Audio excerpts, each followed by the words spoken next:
everybody. It's your man James, Mr. Gwen Treasures, back again with some more video action for you. Happy New Year's Eve to everybody. You know, and year's about to end here, and of course, I couldn't let the year end without trying to squeeze in one more little example here of why it's great. And for those of you who don't know what why it's great is where I take an issue with the past I've enjoyed, and I bring it to you and tell you why I think it's so awesome and why you yourself should want to check it out. And you know, today's again, I'm trying to theme this a little bit now that we're in the holiday season, so got a little one here. It's a sort of a New Year's Eve story, so I think you're going to enjoy that. But before I get into that, I want to thank you all for joining me today and say if you like what you see here, drop a like down there, help out the algorithms, always appreciate it. Also, if you got any comments about the book that I talk about or anything else, drop a like, drop some comments down there, because I always want to hear what the people have to say. Your voice matters around here.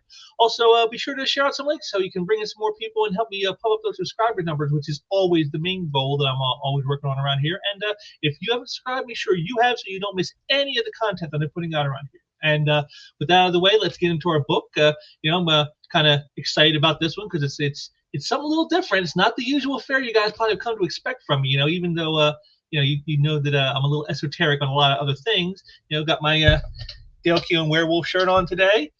You know, so I'm getting excited for this. But it's Ms. Tree number 35. Yes, a little non-superhero action for a change. Yes. Isn't that a nice break? You know, we need a little palate cleanser, don't you? You know, you need a little palate cleanser once in a while, something a little different. You know, to help you appreciate all the other stuff that I do. So let's get into that here, and we'll, as always, get me off the screen because it's not about me. It's always about the work. And we'll bring up the image right here as we share the screen.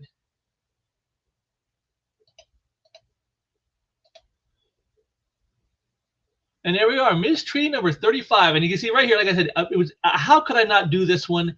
It's just so perfect for this. This is from 1986, a great issue here. You know, you can see it's got the whole New Year's Eve theme, and I just love I love the image. You know, just the shot of the hand with the gun pointing at her. You know, how do you like my noisemaker, Ms. Tree? Just if you know anything about this character, you know why that is hilarious. But this is issue number 35, you know, by Max Collins and Terry Beattie. So, you know, guys who are very well known for this character. Let's close up here. I mean, I love Beattie's style. It's got cartooniness, like from like old time like political cartoon style almost. You know, I mean, look at these faces here in the background. You know, it looks like old time, you know, political cartooning, but yet he's got those sensibilities and those fundamentals that I always talk about that are so important in modern, modern comic books. And again, I like the details on the gun. You see here, I mean, very well done. Again, it's a funny thing, you know, us comic geeks, we are, our tech is important to us. It seems we like the technology to be reflective, you know, properly. You know, not just kind of wick it in there and just, you know, there, that's a gun. No. I mean, very detailed. I mean, again, Beattie's style, again, it's very cartoony, but yet you can see here he can really put in the details when he has to. You know, like this gun. Perfect stuff. And, you know, I just love her expression. It's just so perfect. You know, this is just a great cover. Like right here, just this cover image alone makes you want to peel back and find out what's under it, don't it? So why don't we go on and do just that? And here it is. You know, we got the story called New Year's Evil. So there it is. And again, we start off with a great scene here. You know, just popping some champagne. And I love the hard-boiled writing style that Max Collins uses on this series. You know, the way he writes the dialogue is so, you know, it's like right out of Mickey Spillane's, you know, Mike Hammer type stuff. You know, and we've got, you know, most people inaugurate the new year with a magnum of champagne. On this New Year's Eve, one celebrant was getting ready to uncork a magnum of a different sort. And just that's hilarious. The play on words, you know, a lot of fun. You're gonna see a lot of that throughout this issue, by the way. And so we open up with Ms. Tree. She's out here at a party with a guy, you know. You know, she's talking about how, like, you know, she bought a little revolver of her own, you know, but she had a small purse, so she couldn't bring a big one. And she goes, "You might wonder why I feel it necessary to pack a noisemaker of such a lethal variety to this gathering as harmless as this." She goes, you know, and then she goes, but it's because, you know, we all know, if you know Michael Tree here, she's a danger magnet, it seems. to a lot of people. But here she is, just sort of maxing and relaxing. Again, look at how stunningly beautiful he makes her look right here. I mean, it's like old time Hollywood kind of glamour. You know what I'm saying? The dress, the facial expression, the hair. It very much got that old time glam look of old Hollywood. And again, something I've always liked about this series, and you're going to notice this, it's all black and white, except usually in the background there's a little bit of color. One color. Like in this case, it's like a soft blue, like a powdery blue color. Of course, probably to signify the fact that it's New Year's Eve and that it's cold, that kind of thing. But that's what they did in the series. It was always just a color in the background usually. And it didn't really, it wasn't a full color book. It was black and white, but it was just a touch of color. It kind of reminds me of old silent pictures, because they were the same way. You know, they have like one color, you know, it's black and white except for this one color that they have that's kind of over top of it, overlaid, and that kind of gives that same feel. Which again, this gives you the old timiness feel. Again, that's probably why she feels like a classic glamour gal right here. And you know, she goes on to talk about how she's known this guy for a while. They always running each other at the office. You know, she goes, I resisted James' elevator efforts for the same reason. I was packing a piece in my purse, and it's because she leads a very dangerous life. And again, look at it's all right here. Let's do it again. Here's the glam shot right here, Hollywood glamour. But then look down here at this shot. Look, it's almost like it's a different person. It's almost, look at that expression. You know, much harder. You know, there's none of the softness that you see up here. You know, very harsh. You know, so I like that he was able to like show multiple sides of the character in this story, because you get to see the softer side, but then there's the harder side. And I like how he did this with this just great facial expressions. You know, Beatty is a very underrated talent. I think a lot of people don't look very highly. I mean, he's done a lot of stuff like, you know, the Batman and Superman animated, you know, universe type comics and stuff like that. He's never gotten like, you know, big time assignments on a lot of like major characters. But you know, Ms. Tree is something special, and you know, I really like the way he handles, you know, showing her she can be glam and she can be not so glam, and it's a lot of fun. But you know, you kind of getting the lay of the land here of who she is and what her life has been. And look at this shot right here again. This top shot. Look at this. See that now we got the blue on their skin. You see so it's again just I like that touch of color, you know, with the band in the background, you know, and you know, she said, you know, she's been waging a war on, basically a one-woman war on crime, basically. But now it seems right now they're in a ceasefire, which I could afford to be held in a man's arms for a change. You know, so she can see, you get to feel a little sympathy, a little understanding of this character who has a very hard life, but even she gets tired of how hard it can be. You know, and you know, I admit I was a little drunk. I admit it. James was rushing things, but I was aiding and abetting. See, and there you go. Just again, very soft, very tender moment, you know, very heartfelt, you know, the kind of magic you know we all wish we have, like that romantic magic on a New Year's Eve.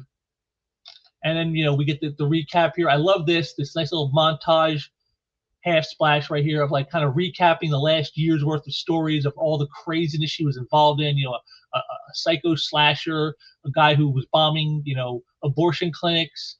She got locked up in an insane asylum, dealing with crazy people in there, crazy nurses and the like. I mean, just you know, all kind of her stepson was kidnapped. You know, all kinds of crazy stuff that she dealt with.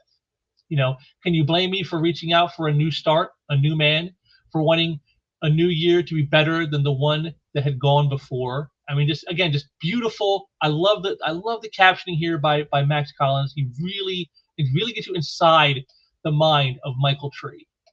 You know, and so here she is having a good time. But as always with Michael Tree, it can never be a good time for very long. What you see here, an uninvited guest was preparing to crash the party. So here she is talking to the band, asking for a specific song. You know, and she talks about how like the band's kind of like friends of hers, because she helped solve the murder of one of the bandmates who was killed last summer. You know, and but then again, you can see here's our gate crasher coming in here with his bag of goodies. Well, I'm sure we're going to find out what that is. You know, he goes, violence sure seems to follow you around. You know, as we can see right here again, just the irony of what's going on here. So she goes to relieve herself to powder her nose as our mystery man comes in. She's in the bathroom. You and Jane seem to be getting along famously. He's a lot of fun. I can use a normal man in my life. And then we find out about another guy who she was kind of maybe interested in, but looks like it's not going to work. So that's why she's doing this party. And then that's when tragedy strikes. Our party crasher really crashes the party in a big way. And again, just look at this right here. Just the expressions on the faces. It's just so incredible. Like I said, very expressive. That's the best way I can describe Beatty's style in this book, is very, very expressive. All the facial expressions really get across exactly what's happening. Just gunning people down. This is like so over the top. Did you have to go this far? But yet they do, and that's part of what made Ms. Tree stand out at the time, was the violence in the book. Just gunning people down like this is not something you normally see in a book. Not even like in the Punisher's books do you see it usually this gruesome like this. You don't see that. And again, this is all in black and white. Imagine what it would have been like if it was in color. And so now Ms. Tree, again, look at that face right here. Look at this. Beautiful. Just peering through a crack in the door.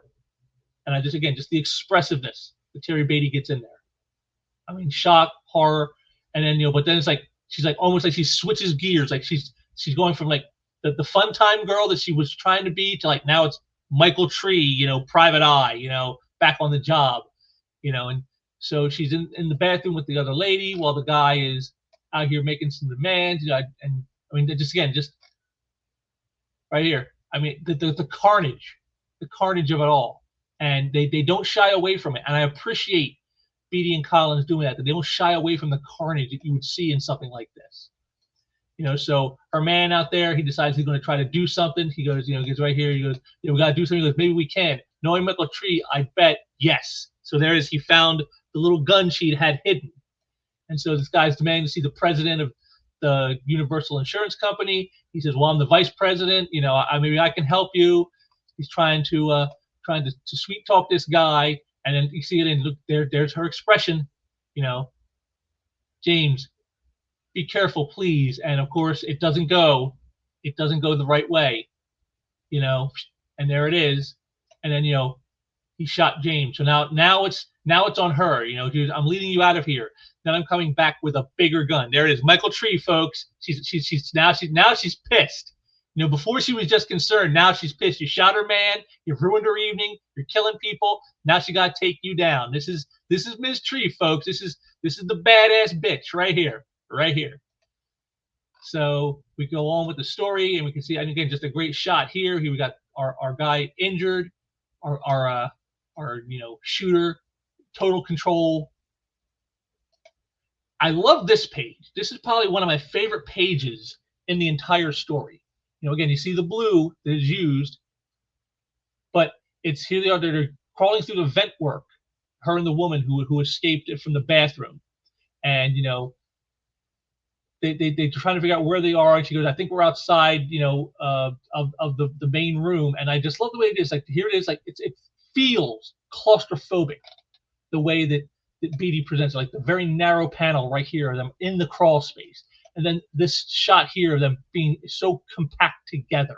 And then you get the shot of her looking through the screen, and then this, right? I love this, kicking the screen out. And you can see, like, from their perspective, like here they are inside, and this is like supposed to be the wall. And normally you wouldn't see in here, but you get like a little X-ray vision type thing. It's a little Superman action.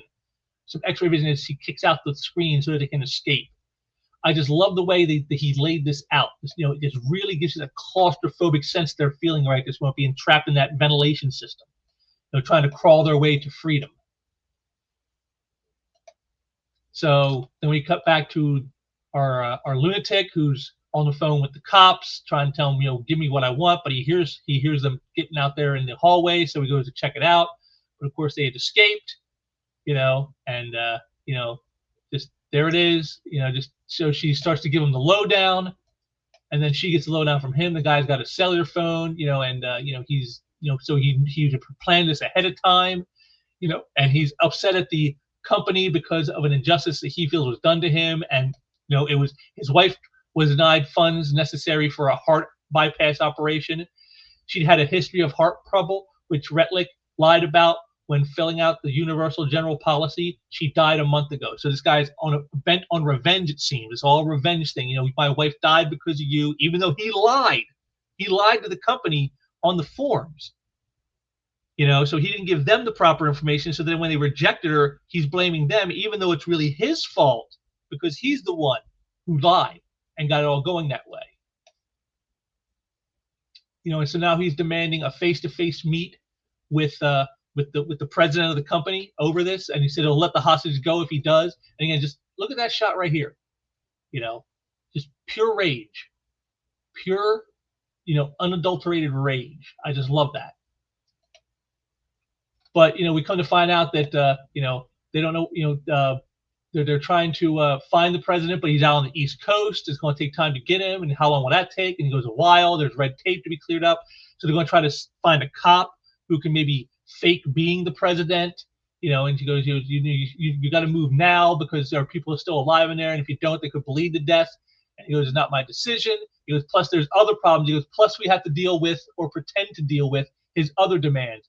A Targa Korea sports car and $1 million cash. So now we're starting to see that maybe this guy's motives aren't just simply over feeling anger at what happened to his wife. Maybe there's some a little more involved here. Just your typical extortionist scumbags. So you really, where you almost start to feel maybe a little sympathy for this guy. Now maybe you don't have to have so much sympathy. So the story goes on. He calls again, and he's demanding he wants the president now. They're like, well, we can't. He's not here. But he goes, but I'll go. What? And he's you got to wait for him, and like boom, just the viciousness of this guy. Again, see everything they're doing. Every time something goes a little more, he's getting more and more, more and more less pitiable of a character, and more just of like a monster you feel that you want to hate. So he tells him, I'll take his place. You can have me until the president shows up. And he agrees, to come up and, but do it in good faith. So he goes to head up. Michael says, I'll go with you so I can give you the layout of the room, which he does. And then, you got your arm. He goes, I got a gun, ankle holster with a small gun there, but take my service revolver. So you know what's going to happen. I mean, this is practically Western Union telegraphing here, giving Ms. Tree a big ass gun. You know what's going to happen. So he goes in, and he's greeted by our lunatic, and we find out here, he used to be a security guard at a hotel, so he pats him down, and of course he finds the gun while Ms. Tree sneaks in the way she came out before. And again, just you call this a show of good faith? I just love that shot. Smack. Pistol whipping him, and then the shot of her crawling through the crawl space with her gun. You kind of think you know where it's going to go, don't you? So where you know where it's heading, but she comes out, she's getting ready to hit him, and then look at this, look at that, he was smart. This guy's no fool. Caught a mouse, and so she tries to get back out, but not enough time. So now he's having a little soiree of his own, Here's to a better future for us all. Doesn't anybody else have a holiday salutation for us? And of course, there is one person who does. And it's Ms. Tree. I do. Hits him with the table, knocks him through the window, plunging him to his death. And I love this shot right here. The hardness, the coldness. And I like that they put the blue in right here on this one. Like on all the other shots of her, there's no color on her, except on this one. The color to reflect the coldness of her feelings right now. Out with the old, in with the new.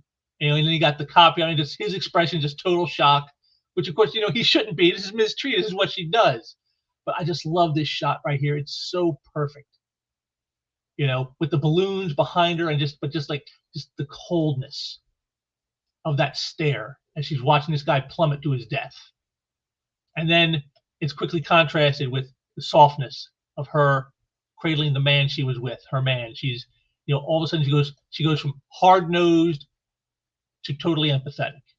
And, just again, the great work by Terry Beatty in this specific issue of getting all this across, with the expressiveness of the characters and the faces in this story. It really made the story something special. And again, you thought you knew what was going to happen, didn't you? You thought she got a gun, she's going to blow that guy away. And she didn't get to blow him away, but she still killed him anyway. That's the thing. Like a nice little twist there at the end. I didn't see coming the first time I read this book. I thought for sure it was going to be, she got a gun. She's going to take his gun and she's going to get in there and she's going to do the business and get it done. But no, that's not how it happened at all. And it's like, I like that. I like that little twist at the end that I didn't expect. But like I said, this is great stuff. Ms. Tree is a very highly underrated series by a lot of people. A lot of people haven't even read it before. But she was so popular that they even brought her over to DC for a time. That DC let Collins and Beattie bring her over to DC, and they did 10 quarterly specials called Ms. Tree Quarterly at DC, while retaining the rights to the character, of course. But like this is her on her own, and it's just like I said, I just loved the art. Like I said, this page right here, love it. Probably my favorite page of the entire issue is this one right here. Just the claustrophobic feel. You get like the same feeling you get when you're watching John McClane crawling through the ductwork in Die Hard. You get that same feeling right here.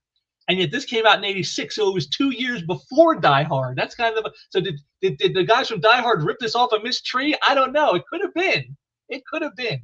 I don't know. But like I said, just but the viciousness, the savagery on display, like no holds barred with the brutality and the the visceral feelings of like of murder and death. It's very much not something they shied away from in this book. And again, it made it stand out a little bit from other stuff at the time. But like I said, you got, of course, the glam shot. Like I said, the glamorous woman, like old time Hollywood. And again, like I said, that's the whole feel of this book. Is it feels like it's almost from another time. But yeah, Ms. Tree number 35, the New Year's Eve issue, great story. Like I said, it's done in one too. You don't have to buy a whole bunch of issues. This one issue, but like if you never have checked out this character, this is a great issue to get you introduced. And I think once you've gotten into the book, you'll become an instant fan. You'll just like, oh man, this is like a great series. It's a very complex character. A lot of tragedy in her life, a lot of heartbreak in her life. A lot of hardened. She's a hardened person because of it. Even then, as you saw here, she's still trying to reach out and be more than just that. She doesn't want to be just a hard nose. She wants to live a normal life, even though she sometimes is thinking that I'm never going to be able to have that because of the life I have led, this job that I do, these people that I have fought have made that impossible. But even here it shows that even no matter how hard ass she thinks she is, even she needs some downtime. Even she needs a break from the constant, threats and the constant violence that seem to follow her everywhere she goes. So just a really multifaceted character. Like it's just a little fun, done in one story. Very, very noirish. I said it had very much like a old time feel of like the old black and white, silent pictures. With that one color in the background type of stuff. That was another thing to help the book stand out from so many others at the time. In the industry. Like I said, this is 1986. Classic stuff, classic. I cannot recommend it enough. Ms. Tree number 35. Ms. Tree the series. Just read the series, all 50 issues. Read them all. Because I did, and I can't say I've regretted a single bit of it. So definitely one that people should check out more of. So definitely an overlooked series. A lot of people never gave much credence to then or now, and it's really a shame. But you guys definitely should check it out. Ms. Tree, good stuff by Max Collins and Terry Beattie. And there we have it, the last Why It's Great for 2025. I hope you guys enjoyed checking that out. Like I said, I tried to theme it a little bit, to get it in the holiday spirit here, since we're just a day and a half away from the end of 2025. So I want to thank you all for joining me today, and say if you'd like got any comments about the issue here. What did you think? Do you think Ms. Tree is an interesting character, or do you think I'm overblowing the whole thing and she's just a very one-note type of character? Let me know what you think down below. Drop some comments. Always want to hear from you guys. And I want to take a quick moment here to say, be sure to join me tomorrow, because I have a very special thing I'm doing. I'm doing, as my usual, in memoriam, where I'm going to talk about all the great creatives who have passed this year in the comic book industry, and a few others that could be tied to the comic industry in some way. And it's a very important thing. And I got some special guests with me on it. My friend Pops and artist Dan Lawless are joining me. So definitely want to check that one out. It's going to be a big deal. It's my final video of the year, and I hope you guys will go and check that out. It'll be a premiere video, so I'll have the chat off to the side. So if you guys want to show up there, I will be in the chat. Maybe Dan will, maybe Pops. Who knows? Who knows what our plans are? But I will definitely be in the chats for people, so we can talk some more if you want to make some comments about some of the names that you hear. But I want to thank you all again for joining me today. This has been a great year. I hope to keep building upon this in the new year. And I will see you all tomorrow for In Memoriam, and then after that, some more stuff, as it comes. And until next time, take care.